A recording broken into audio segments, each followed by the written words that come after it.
Hi hello welcome to Sumanth Mamidala YouTube channel. ఈరోజు మనం first vlog తీయబోతున్నాం మన యూట్యూబ్ ఛానల్లో.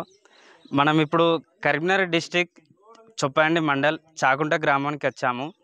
ఇక్కడ స్వయంభు శ్రీ వెంకటేశ్వర స్వామి దేవాలయం ఉంది. ఇక్కడ ఈ ఆలయ ప్రత్యేకత మనం ఈ వీడియోలో తెలుసుకుందాము. ఈ ఆలయం కరీంనగర్ నుండి దాదాపు 15 కిలోమీటర్ల దూరం ఉంటుంది మరియు చొప్పదండి నుండి అయితే 7 కిలోమీటర్ల వరకు ఉంటుంది.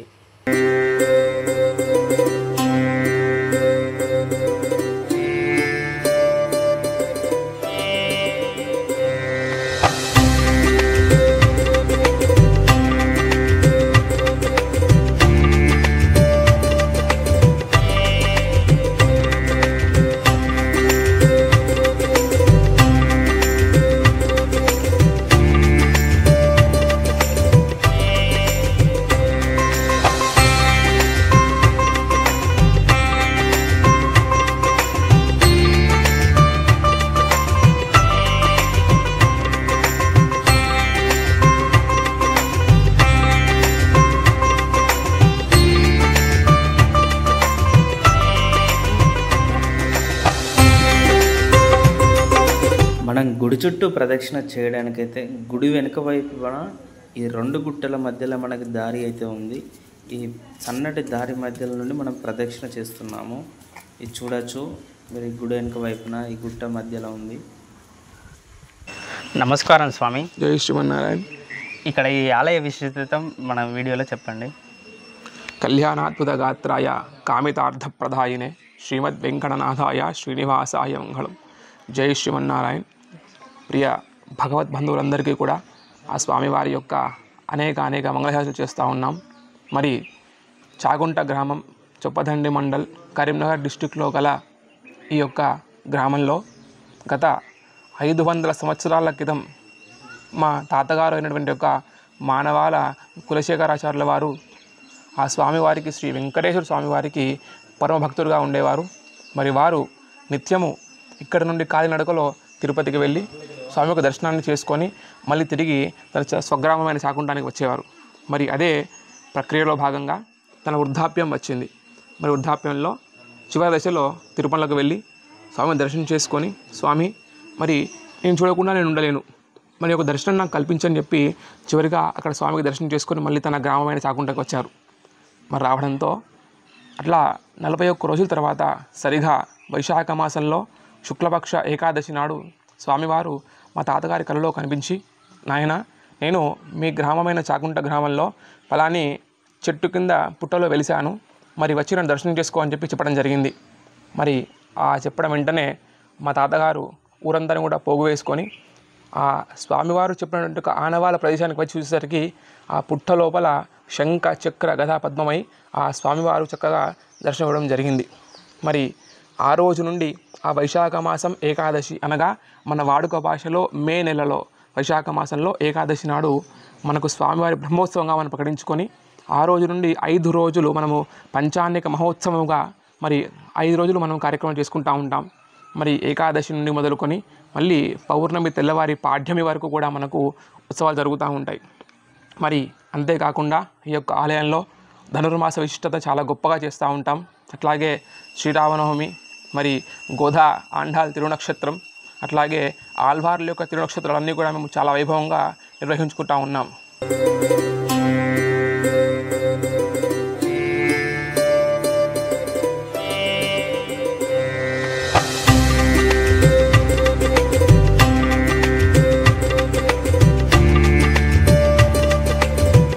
ఇక్కడ స్వామివారి యొక్క విశిష్టత అనగా గొప్పతనం ఏంటయ్యా అంటే, ఎవరైతే సంతానం కాని వాళ్ళు ఉన్నట్లయితే ఇక్కడికి వచ్చి ఒక 3 రాత్రులు స్వామి దగ్గర నిద్ర చేసినట్లయితే ఖచ్చితంగా సంతానం అవుతుంది అని చెప్పి ఇక్కడ భక్తుల యొక్క ప్రగాఢ నమ్మకము. మరి ఆ నమ్మకాన్ని స్వామివారు భక్తులకు సంతాన రూపంలో ఎప్పటికప్పుడు ఇస్తూనే ఉంటారు. కాబట్టి భక్తులు ఎవరైనా సంతానం లేని వారు ఉన్నట్లయితే మన ఆలయానికి వచ్చి స్వామి దర్శనం చేసుకొని ఇక్కడ నిద్రించుకొని వాళ్ళ యొక్క కావాల్సిన కోరికలన్నీ కూడా తీర్చుకోవచ్చు. మరి అంతేకాకుండా ఈ యొక్క మా చాకుంట గ్రామస్తుల యొక్క అందరి సహాయ సహకారాలతో మనము గత 500 సంవత్సరాల నుండి మా వంశమే అర్చకులుగా ఉండి ఇక్కడ బ్రహ్మోత్సవాన్ని కూడా భక్తుల సహకారంతో మనం నిర్వహించుకుంటూ ఉన్నాం.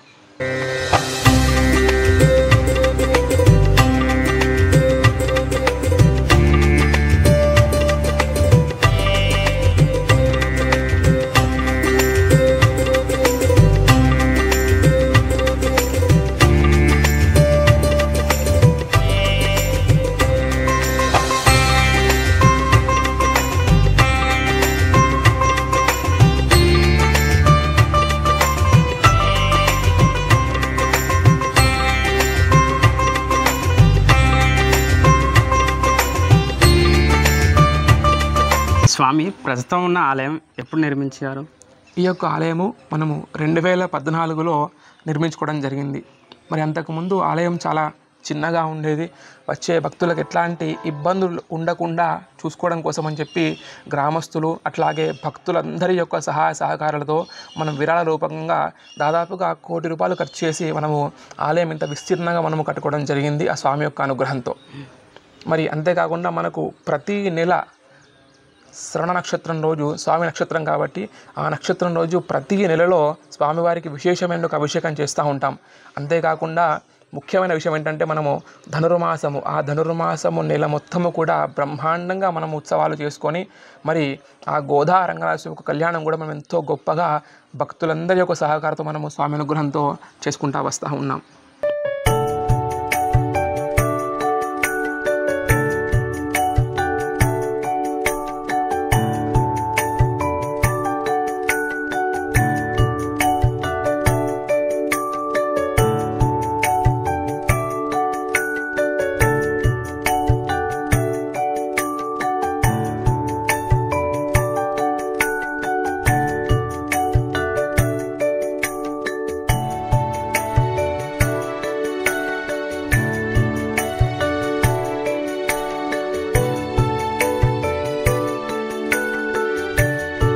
ఓకేనా స్వామి, ఇక్కడ మన వెంకటేశ్వర స్వామితో పాటు ఆంజనేయ స్వామి ఆలయం కూడా ఉంది కదా, దాని యొక్క ప్రత్యేకత చెప్పండి.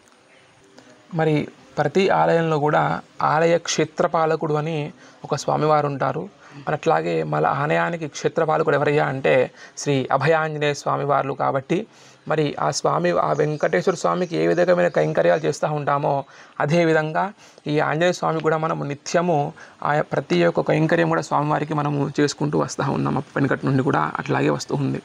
అంతేకాకుండా మరి మన ఆలయంలో సజీవంగా ఒక శ్వేతనాగు అనగా తెల్లని పాము స్వామికి ఎప్పుడు కూడా రక్షగా ఉండేది.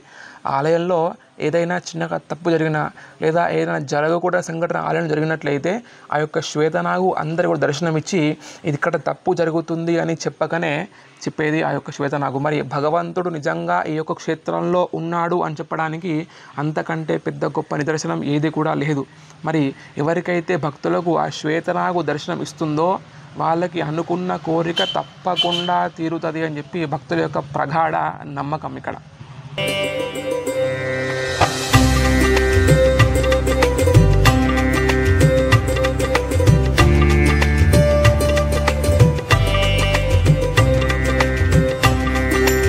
స్వామి, ఇప్పుడు ఇక్కడ దేవాలయంలో భక్తుల సహకారం ఎట్లా ఉంటుంది?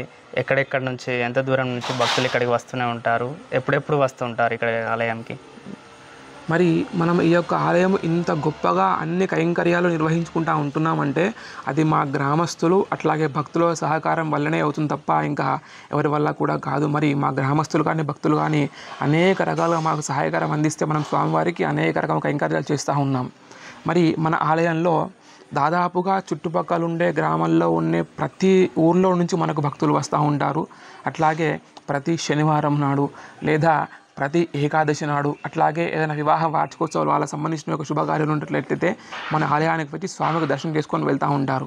మరి మన వైశాఖ మాసంలో బ్రహ్మోత్సవాలు ఉంటాయి కదా, మరి ఆ యొక్క బ్రహ్మోత్సవాలు సుమారుగా 3 నుండి 5,000 మంది భక్తులందరూ కూడా ఇక్కడికి వచ్చి స్వామి దర్శనాన్ని చేసుకొని ఆ ఉత్సవంలో పాల్గొనడం జరుగుతూ ఉంది గత 500 సంవత్సరాల నుంచి.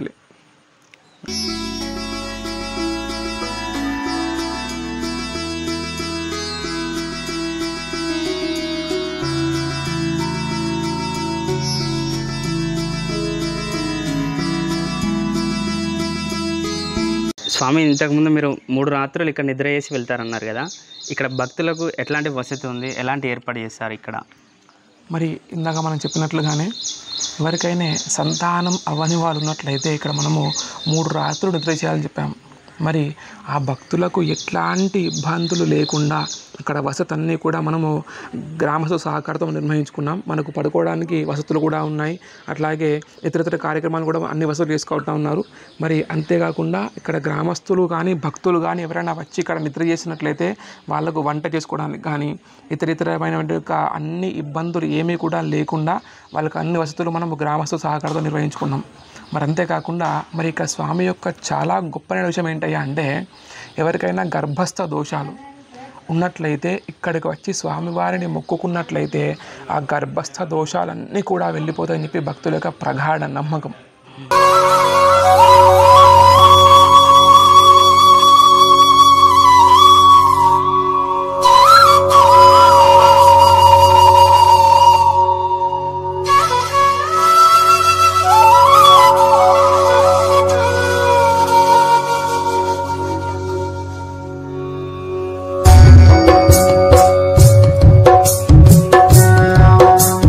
స్వామి, ఇప్పుడు అన్ని విషయాలు మీరు అందరికీ చెప్పారు.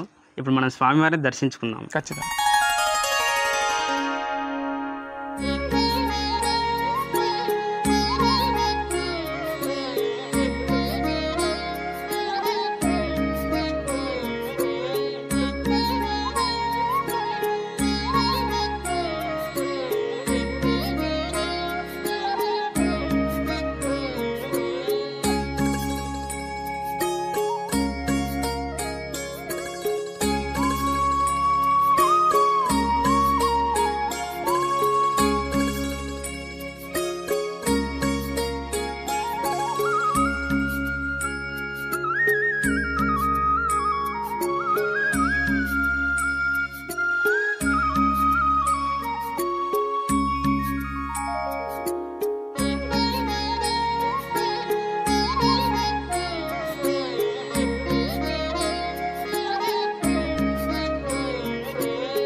शोभमानं महीयते धान्यं धर्मेन्द्राय सोमावर्णकल्पेन्दलं दीर्घमायुः अत्र प्राक्लप्यमेधस्य यमानिद्य ब्राह्मणः द्वितीयपरार्थे श्रीश्वेतपराहकल्पे वैवस्वतमन्वन्तरे कलियुगे प्रथमपाधे जम्बोद्वीपे भारतवर्षे भरतखण्डे मेरो दक्षिणदिग्भागे श्रीरङ्गस्य कृष्णावेण्यां गोदावर्योः मध्यप्रदेशस्यामस्मिन् वर्तमानव्यावहारिकचान्द्रमानेन प्रभवादिषष्टि संवत्सराणां मध्ये श्रीक्रोधिनाम संवत्सरे उत्तरायणे वैशाखज्येष्ठमासे शुक्लपक्षे त्रियोदशनिवासरावासस्योः शुभवासरे शुभनक्षत्रे शुभयोगे शुभकरणे एवं गुणे विशेषणविशिष्टायामस्यां शुभतिथौ अस्य महिमानिजमानस्याः श्रीमान् श्रीमतः गोत्रोद्भवस्याः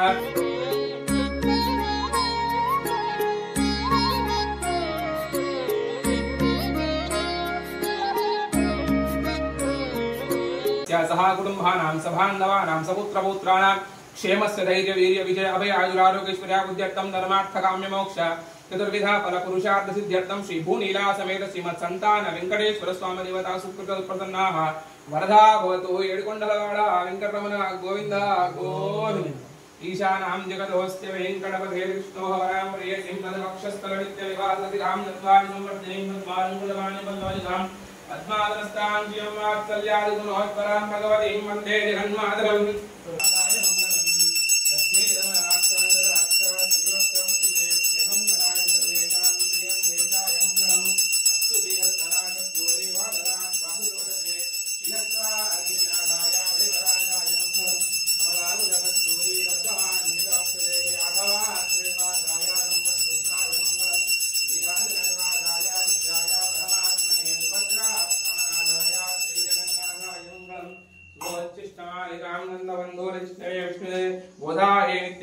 श्रीनगर्यां महापूर्यां ताम्रपर्णोत्तरीतरे श्रीतन्त्रिणी मूलधाम्ने जटगोपायमङ्गलं शेषो वा सैन्यनाथो वा श्रीपतिमेरजास्त्रे विदत्कराय महाप्राज्ञाधि भाष्यकाराय मङ्गलं मङ्गलाजातनपरिमलाचार्यत्रोगमैन्द्रवीन्द्रवीराचार्यै तत्त्वदायास्तु भगवान् मङ्गलं विलासविक्रान्तवरावरालयं नमस्कृताब्धीशुमने दक्षिणं धनं मदीयं तवपादपङ्कजं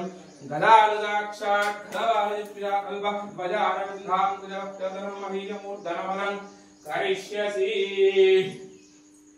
शतमानं भवति शतायुतः पुरुषच्छदेन्द्रियायुष्येवेन्द्रिये प्रतिष्ठिष्टकाम्यार्थमनोवाञ्छिता फलसिद्धिरस्तु श्री भूनीला समेत श्रीमत् संतान वेंकटेश्वर स्वामी देवता परिपूर्ण अनुग्रह कृपा कटाक्ष सिद्धिरस्तु। మరి ఇందాక మనం చెప్పినట్లుగా స్వయంభూగా వెలిసిన స్వామివారు వీరే. మరి మీరు గమనించినట్లయితే ఇప్పుడు మీకు నేను జ్యోతి చూపిస్తాను. మరి ఆ జ్యోతి వెలుగులో మీరు గమనించినట్లయితే స్వామివారి యొక్క నేత్రాలు, అట్లాగే ముక్కు, నోరు, అనంతాల్వారి యొక్క గణపం యొక్క గుర్తు అన్నీ కూడా మనకు కనిపిస్తాయి. జాగ్రత్తగా చూడండి.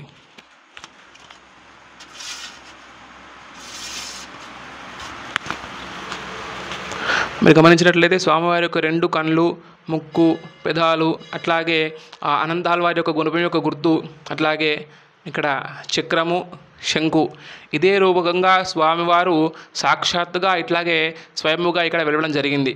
శంఖ చక్ర పద్మంతో గదాధార సారంధ్రి యొక్క స్వామివారు ఇక్కడ స్వయంభుగా వెలిసి భక్తుల కోరికలు తీరుస్తూ ఉన్నారు. గమనించి చూసినట్లయితే స్వామివారి యొక్క 2 కళ్ళు, ముక్కు, పెదలన్నీ కూడా మీకు కనిపిస్తూ ఉంటాయి. ఇదే స్వామివారి యొక్క చాలా దివ్యమైన ఒక మంగళ స్వరూపం.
आचार्यै अत्रुधायास्तु भगवान् मंगलं श्रीमदभयाञ्जनेय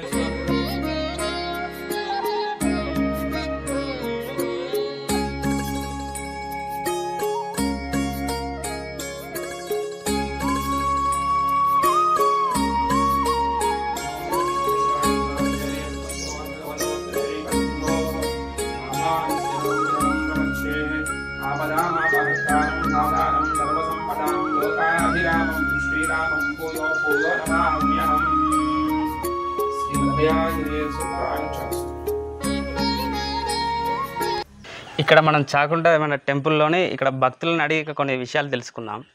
స్వామి, మీరు ఎక్కడి నుంచి ఎలా వచ్చారు? మాది ఇదే విలేజ్ చాకుంట గ్రామమేనా? మీ పేరేం పేరు? రాజు. మీరు ఎప్పటి నుంచి వస్తున్నారు ఈ గుడికి? మేము ఇక్కడ పుట్టిన కాడ నుంచి మీది ఇక్కడనే విలేజ్? మీ తాతల నుండి వస్తున్నా ఉన్నారు. మీకు ఎలాంటి ఫలితాలు వచ్చాయి? ఇక్కడికి వచ్చిన వాళ్ళ భక్తులకు అందరికీ కోరికలు తీరుతాయని ఒక గట్టి నమ్మకం అనేది అందరిలో ఉంటుంది.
ఏ